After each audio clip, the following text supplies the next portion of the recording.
Oh, I recognize several of you. Welcome.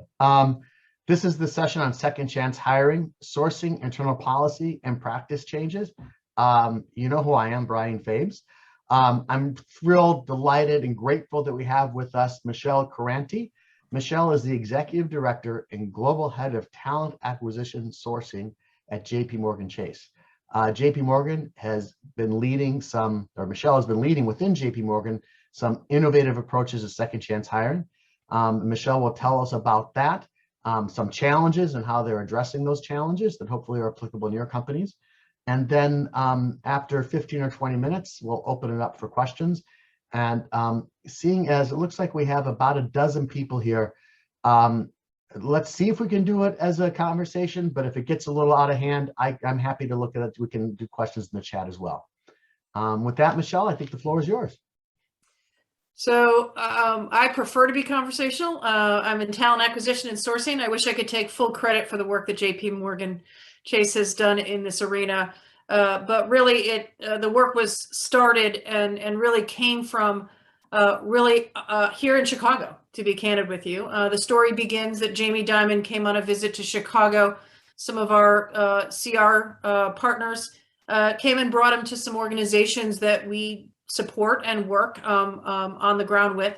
And one of the things that he heard pretty loud and clear from participants was the challenges and obstacles that they faced as they were really re-entering the workforce. I think that has spurned an interest in him over the years. I think this goes back to 2017. Since that time, individuals from a number of organizations or participants, and this has been a topic of conversation at Jamie's senior leadership event that he holds once a year with the very senior leaders of our firm. And part of that was a call to action of how can we stand up and do better around that. We modeled a lot of the work after some of our learnings in what is now our 10th anniversary of our military jobs mission, and some of the work that we've done to support military veterans in entering the workforce. So as a result of that work, it was, what do we do better, and how do we look at ourselves? And so the Second Chance Initiative has a number of different parts to it. I will spend 2 minutes on that and then talk about the real work, which is getting people hired, which is hopefully what we're here to talk more about. But that does incorporate how do we do that from an organization, both from we banned the box, announced that publicly. We initiated some of our own internal relook, around what are our policies, what are our practices around there, as well as standing up a community-based hiring model with some key partners here in Chicago that included a legal aid partner in Cabrini Green Legal Aid, as well as some workforce partners, Safer Foundation, CARA, and Skills for Chicagoland's Future. And we learned a lot there. And we started it here in Chicago, are now taking it to Columbus and other places. And that's what we did internally. We also continue to advocate from a policy standpoint with our Policy Institute, have seen some changes in FDIC regulations on Section 19 around that has allowed more individuals and removed some of those barriers, as well as continuing to be part of the coalition of employees called the Second Chance Coalition, which was announced earlier this year with a number of people from the Business Roundtable in DC, really calling on employers across the country to really look internally, see what we can do to create an ecosystem to identify and tap into this very talented talent pipeline at different levels as they come into it. I will just real quickly talk about our work. Our work has been now since November 2019, really looking at jobs that we have internally. How do we train and really give transparency to our partners in terms of what's the sauce? Somebody applies, what is the work that our partners can help prepare them prior to applying to a job opportunity? We do have a person who is their contact so that when they have somebody who's interested and ready, that person automatically reaches out and talks to them. So that personal touch to do that, they guide them through application process. Then they go through a normal recruiting process, just like other applications that come through. but they're also armed. So whether they've had the legal assistance aid to prepare them, ready for that post-offer process to onboarding. We've seen about 30% of individuals since 2019 that have come through that pipeline be individuals that did have a criminal background. And what we're finding is that both of whether they came through the workforce partnership overall or specifically with a criminal background, their retention rates are extremely high. So if we look at just the individuals that came with a criminal background, 87% of them remain with the firm. 25% of them have already celebrated their 1-year anniversary. What our managers will say, but the population in general, that's the great work that Safer and Kara and Skills do to help prepare people and match people to the right organizations, and why JP Morgan Chase is a great place and where there's a great match there, that they can continue to build a career on a career journey, as well as all of the benefits that come from working with an organization like ours in terms of building wealth, having benefits, et cetera, around there that hopefully can do a large part of what we want to do in our communities, which is build great talent, build great communities, and as such, make an impact for our customers. So that's my 5-minute do that. I prefer to talk more than talk at people, being a recruiter versus a presenter normally. I love talking about how we do this and what we see in terms of the talent that's coming in, but also the value that they're really bringing into our organization. Hey, Michelle, could you talk a little bit about, as you began implementing this, what are a couple of the challenges that you faced, and what challenges do you still face, and how have you gotten over some, and which are you still working on? I think the first challenge that was overcome is when you have somebody like your CEO saying, okay, figure out how do we do this. It's hard work, right? Like it is re-looking at, okay, yes, we have regulatory guidelines, but what are we comfortable with? What are we not? How do we determine a process and really do that? And how do we get comfortable? We obviously are a bank, so we want to make sure that our customers feel comfortable and safe, that our employees felt comfortable and safe. And so going through what was the process that we go through, but also the messaging was really important for us as we work through that. And what I will say, it's been really well received for the most part from our employees. It's something that they mark as proud, and we see more and more managers leaning in around that. I do think sometimes there's a lot of myth busting in terms of either, oh my gosh, everybody that has a criminal background is, X or something like that. And I think the more people are educated on these 77 million Americans that have a criminal background, it's really eye-opening. It is individuals that have a lot to offer. We cannot hire all of them, but hopefully by doing our part, for some of them, we are breaking down barriers and creating those opportunities, but also seeing others have entry points as a result of it as well. So I think the biggest things we continue to see is keeping it moving, right? Everybody wants everything black and white. What can we do? What can we not do? As a matter of law and as a matter of practice, we do an individualized assessment on each individual case, looking through a number of factors. Luckily, that is the risk, legal, and HR folks outside of the recruiting process that I trust to make those sound decisions in looking at things. But I think the other barrier that is continuing to make sure that we keep it at top of mind. So we have continued to have a weekly and biweekly call with those partners for 2 years now. What are the jobs? What are things that we're seeing on the ground? What are some challenges around that? That takes time, and it takes the hard work to do that. I would say that's something that we continue to learn as we're looking at taking what we've done here in Chicago to other markets, is the work that needs to be put into it to make sure that we get it right and that it's sustainable. If you knew today, if you knew when you started this, what you know today, what would you have done differently? I think as a person, it opens your eyes a lot, right? So what would we have done differently? I think we would have spent a lot more time. It takes a lot more time to get workforce partners to really understand kind of the corporate processes and where it goes. And so I think we would have done a little bit more work on the front end, which is now what we're able to take to other markets on really educating them on that.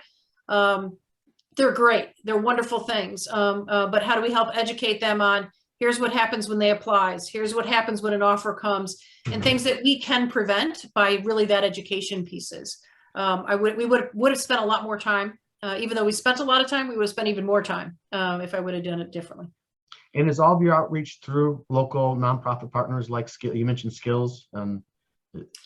Yeah, we predominantly focus on Skills, Safer, and Kara. Although we do have some national partners and some other partners that we work with as well nationally. That is the pilot group that we worked on here in Chicago. I don't mean to be monopolizing this, but I have so far. And I think you would. Michelle's been pretty clear. She wants this to be a conversation. So yeah, please help me. So I've been really nice about putting my hand up because Brian knows that I will be asking a lot of questions, but I was going to be nice this session. So hi, Michelle. A few questions. Hi. I did, I was glad to hear the individual assessment, Fair Credit Reporting Act. That's all well and good. In terms of the percentage of those who have passed through the background investigations, do you have a sense of that number? And second question is, in terms of the recidivist rate, have you experienced any of that? So first off, let's just, you're talking about just those with criminal backgrounds? Yes. Okay. Off the top of my head, I don't have the exact number in terms of people that have fallen out in terms of the offer process. One surprise for myself has been less so because we do have that legal aid partner who's helping folks beforehand to say, oh, you're prohibited from FDIC, or we can help you get a waiver, et cetera, around that. Surprisingly, we've actually seen about the same number of people decline offers to take another offer as we have of people that are fallen off. Sometimes the people fall off because of things that have nothing to do with their criminal background. It's about dates on their background check or on their last employers, or they said they had a certain certification or degree and they didn't, right? So that's why the education is so critical, because it's heartbreaking when they actually could have gotten hired, but because of those types of things, that actually prevented them from being on board. In terms of recidivism, since 2019, November 2019, of the individuals that have a criminal background, 87% of them are still here. Okay, so you don't know how many may have been revisited the criminal justice system? Yeah, we don't track them. So an important decision that we made is we wanted to be truly in the spirit of second chance, which is if they get hired, they are an employee. So we don't track them, and we don't, we do track them personally as a part of this pilot, but their manager doesn't know, their recruiter doesn't know their criminal background status, and we do not follow them. So we do not know about recidivism. Okay. And our partners might be more aware of that than us. I'm being the rude one here, Andre. Can you say more about that? Because you don't track them, you treat them like everyone else, but it sounds like there's a structure where there's a parallel to see how the program's going. It sounds like you have a parallel structure that's private. Can you describe how that works? Yeah, we don't actually track them formally. It's not a formal program. We have jobs and we do that. We have been tracking them from a pilot perspective just to understand how we're going through the process and how we're working on them. So we're not really tracking them as like Michelle has got a criminal background and how she's going through the organization. We're just looking at it in an aggregate standpoint to see, are they what the retention rates look like, because it actually does tell a really good story. But we're not seeing, to my knowledge, and I'll knock on something, I haven't heard of any situations where individuals are going back into the justice system. And is that retention similar to other people that entering the bank at similar levels? Do you know? Honestly, it's better. It's better. And the customers are happy about all this? We have been, Jamie's pretty outward about it. And most of our messaging talks about, obviously we have regulations of regulatory matters that we participate on. Here are the factors that we look at when making a decision. around there. And we, to my knowledge, again, I'm not the expert on it, but we have, I think right after the announcement, there was some kind of, hey, how was our customers feeling about it? It was generally positive. Thank you. You'd be surprised as you start talking to employees or folks of how many people have a family member or were themselves part of this. And it does hit close to home. What else has surprised you? I mean, I think that's a really interesting, I wouldn't have anticipated that personally. What else has surprised you in this journey? How much our employees are really find this as a sense of pride. And how many times, you know, talent really speaks to us standing up and not just talking about it, but actually doing something and seeing it. You know, as we go into new markets, our leaders are really excited about it. So we just moved into Columbus. We're talking about Phoenix. We're actually meeting with the senior leaders in Phoenix later today. This is something that they like to embrace. They do have questions around it, and they do have some myths around what can we do or what we cannot do. And, you know, the beauty of my job is I get to say, you know what, we educate people on the matters of law, and we trust our vetting process once they do get a contingent offer to do that. Here are the principles by which they do it. And, you know, we have found that we are able to certainly through that education process, identify great people. By the way, we hire people outside of this program that have a criminal background as well. And so, you know, I think it's, again, really helping people understand that when you have 77 million Americans that have a criminal background, if we're not doing this work, we're missing out. I think the other thing that has surprised me is how many of these individuals would have never thought of working at a financial services company. And so personally, to see the emails and to meet individuals to talk about feeding their family during a pandemic, or buying their first car, or buying their first home, or sending their kids to school, like, it's why you do what you do when you're in recruiting, right? You're impacting people's lives, and that has been a great reward. And I know the individuals that are directly involved with the pipeline, that feeds them on a daily basis. Marcel, I think you said this, but I just want to make sure I caught it. You go all the way through the hiring process until the contingent offer, and it's only at that point that you ask about a background, and then you have the separate group that's doing the vetting. Is that correct? Correct. So at JP Morgan Chase, an individual's background, there's no questions asked throughout the process. Should they receive an offer of employment, it is a contingent offer based on a background check that includes criminal and other things as a factor of that. At that point, we actually still don't ask them the questions. We actually pull in their criminal background. And based on that, we do adjudication and notification. Oftentimes, we may ask for the documentation to review with individuals so that we can do that individualized assessment and make that determination. But it is a separate group than the recruiting group.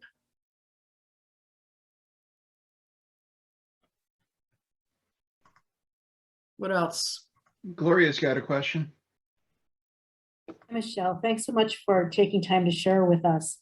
I'm curious about other companies that have reached out to you to learn about the program, how you're handling, what your success rate is, and whether or not you see other companies adopting the strategy.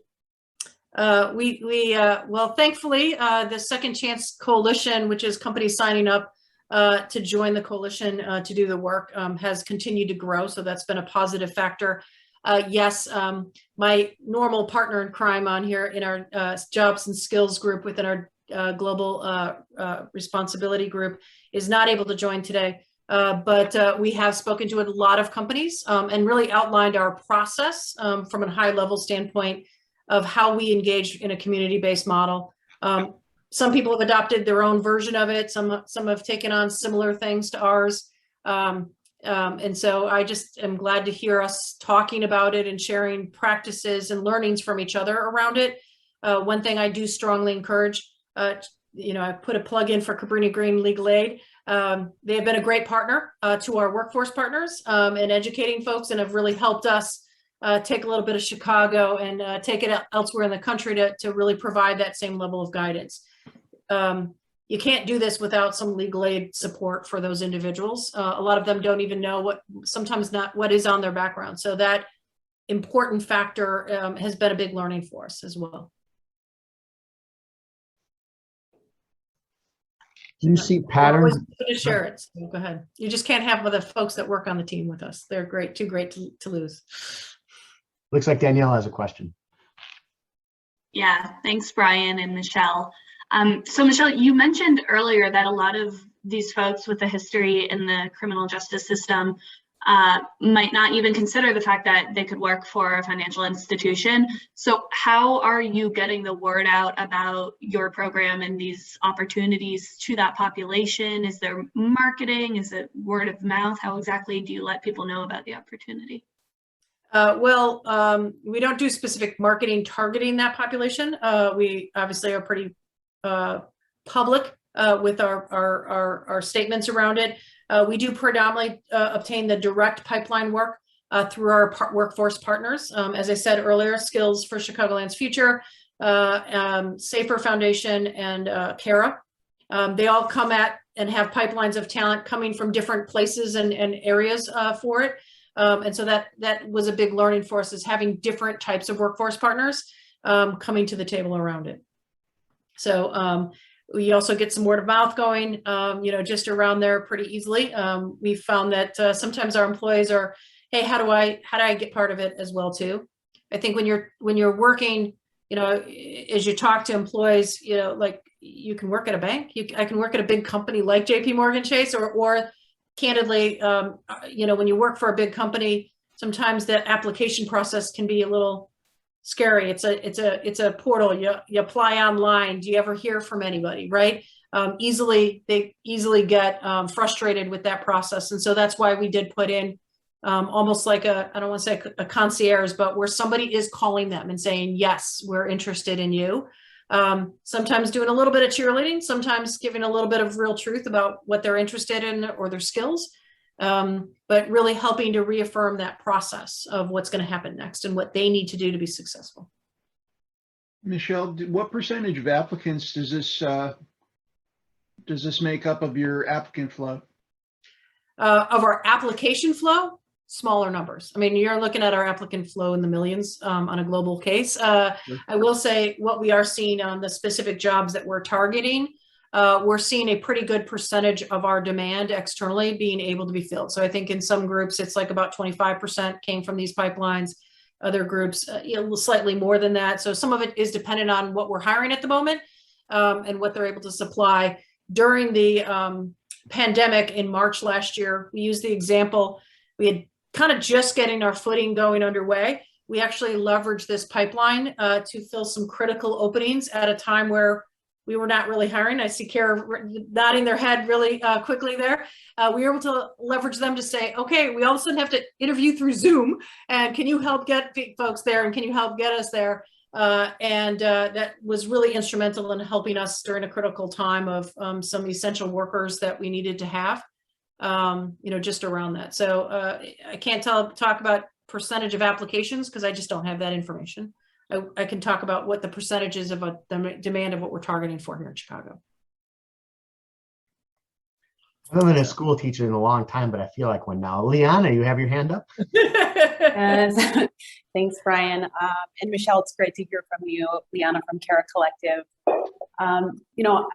I'm curious, whenever we've talked to employers that are interested in pursuing second chance hiring, one of the biggest challenges I've heard is around that process of figuring out legally, what can they or can they not accept. Also, just internally, what are people comfortable with? So I'm curious if you could dig in a little bit more into that process, as well as how important it's been to be transparent around, again, what convictions you do or do not accept, both internally, but also externally with your partners. Yeah, I will say the FDIC is pretty black and white. So I think educating people on the FDIC regulatory matters under Section 19 kind of are a non-starter for us in a lot of ways. And that is really where we've leveraged Cabrini Green Legal Aid. We will not be transparent to say, yes, because we do not know individual circumstances of a situation. without it. And so I can't tell you this offense, yes, this offense, no, because we don't know the circumstances and around that. We do know, here's what FDIC is. If it's allowable under FDIC, so, here's what will happen next. That's what we can be transparent. Yeah, FCRA is very clear that it's got to be individualized. And again, it's going to be facts and circumstances. So you can't do a bright line, I will not hire one of these except for under the protection of the FDIC. Correct. And that is because we do have criteria that we look at, and we do need so it does depend on a whole number of factors. And again, that's not my area of expertise, so I let the experts handle it. We do have global workforce screening, and we do have our risk, our HR, legal, and our employee relations kind of team review those specific examples and situations to make determinations and recommendations. The chair would like to recognize Marie Lynch. You're funny. Hi, Michelle. Thank you so much Hey. for sharing this story. It's amazing. We appreciated being a part of that ride. I'm curious, for the employers on the call, do you think, just in terms of some advice from you, do you think you could have gotten this far without Jamie putting the mark in the sand, and if somebody doesn't have a CEO who has made a proclamation like that, is there any advice you would have after what you've experienced for them to get that success? Yeah, Marie very well knows how easy it is when Jamie speaks, and how everybody gets in line real quickly at our firm around that. I will say though, Jamie speaking around this, it was a matter of keeping everybody. It could have easily fallen by the wayside, and so I do think the work around that has been important to keep the conversation open and converting over time. So I appreciate Marie's team every week joining us on a call and all those kind of things that we've been doing over the course of time. The word of advice is you do it today. Whether you would admit it or not, individuals that when you have 1 out of 3 Americans having a criminal background, and you have 77 million Americans doing that, at some point, people are applying that have a criminal background. It's happening today. So this is some intentionality in, but and by the way, I'm quoting the facts from like outside not our facts, but outside facts. But you're doing it today. And so my challenge to people and companies are, you're doing this today, and how are you thinking about this as part of being an inclusive workforce and supporting your employees from all matters of things, whether they be visible, non-visible factors about what makes them unique. So that would be the best word of advice I would give, is you're already doing it. It's about how are you really thinking about it and working with intention.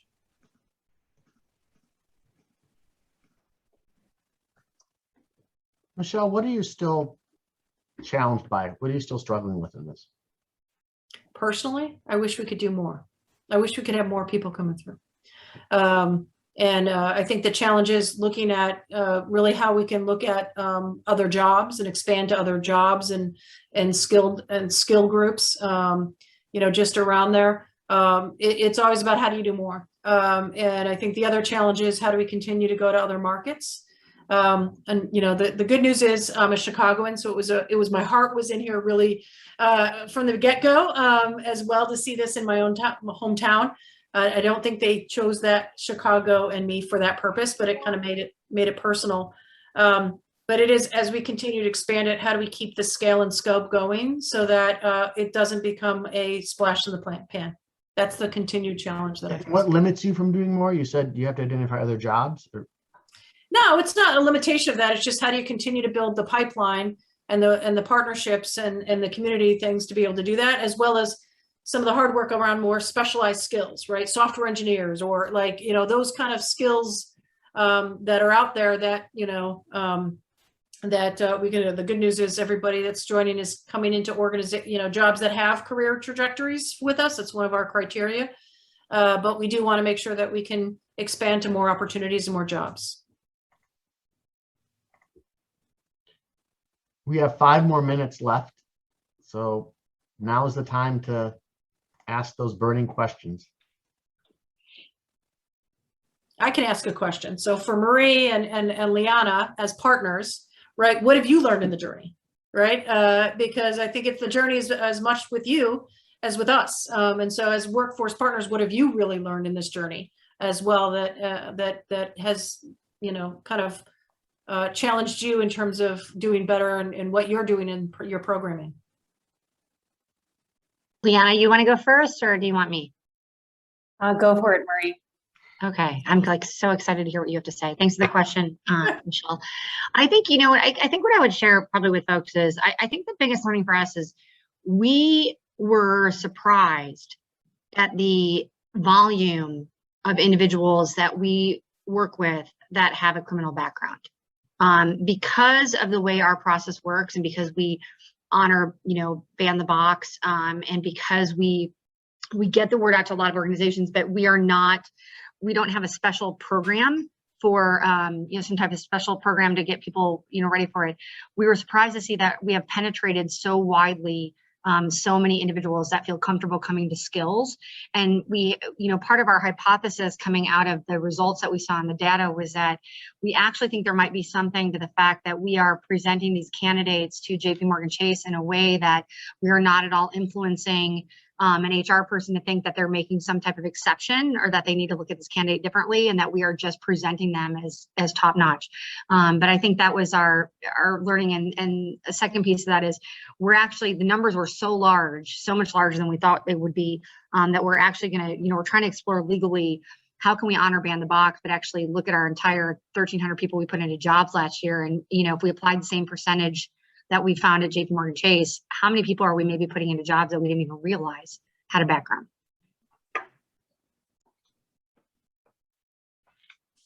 I would definitely echo your statements, Marie. And I actually work on the side of the house of Kara, focused on expansion, so less making those direct connections between companies and job seekers, but actually having more conversations like this with employers and trying to figure out, what is getting in the way of companies hiring more exclusively. So I actually really appreciated your comment, Michelle, about the fact that this is already happening. It's being more intentional about the processes, being intentional about communication.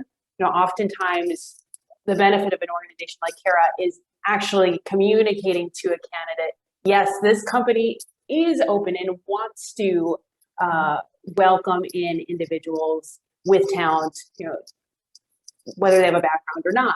And sometimes job seekers have been burned so many times. They've gotten to the interview so many times only to be turned away. And so it takes a partner like Kara to let them know, yes, this company wants to welcome you. So if a company can do that themselves and say, spread the word like Jamie did, and let them know that they are open to candidates with a background, I think that's a huge step forward. And then, secondly, I think that point you made about where are you questioning assumptions around what kinds of jobs people can fill. What are the really meat and potatoes skills that somebody needs, and being so critical around that. I think that's an important part of the work too. Yeah, I would say as an employer, the work that they do to help individuals understand their skills and how to present them makes it easier, right? They're better prepared when they go to an interview. They know a little bit more about us. They know a little bit more about the jobs than an average seeker. And so we do see them tend to convert at a higher rate when they do get in front of managers. So that is the great work that is done kind of by the partners to help ready the individuals. And yeah, we don't talk about their criminal background at all. We only talk about their skills. Going once. Would you be able to speak a little bit about what your workforce partnership, what does that look like? I'm happy to share our kind of general overview process. They connect talent to us, present talent to us. We then reach out to them, and they go through the application process. It's about that connection of the pipeline to our needs. So what's happening on a weekly basis, and I'll use the Sharon factor in Chicago as the example. Sharon here in Chicago it talks to those individuals and is working with the CARA, the skills, the SAFER to go, here are the jobs, here's the opportunities. If there's anything that we're hearing or seeing in terms of feedback, certainly sharing that at an aggregate level to make sure that, you know, we're all kind of understanding what the roles are and what the needs are and if there's any changes happening. But also like, hey, we're seeing increased demands, we're seeing decreased demands, whatever's happening kind of in our world right now. All right, that's the cue for me to thank each of you. And Michelle, thank you so much for being on the hot seat here. I think it was incredibly insightful, and it's that detail that I think is so helpful. So thank you for all you're doing and for sharing. Everyone else, I think it's time you'll go back to the big room, and then you can go to your second breakout room. And don't forget to fill out the survey. Thanks, everyone. Thanks, everyone.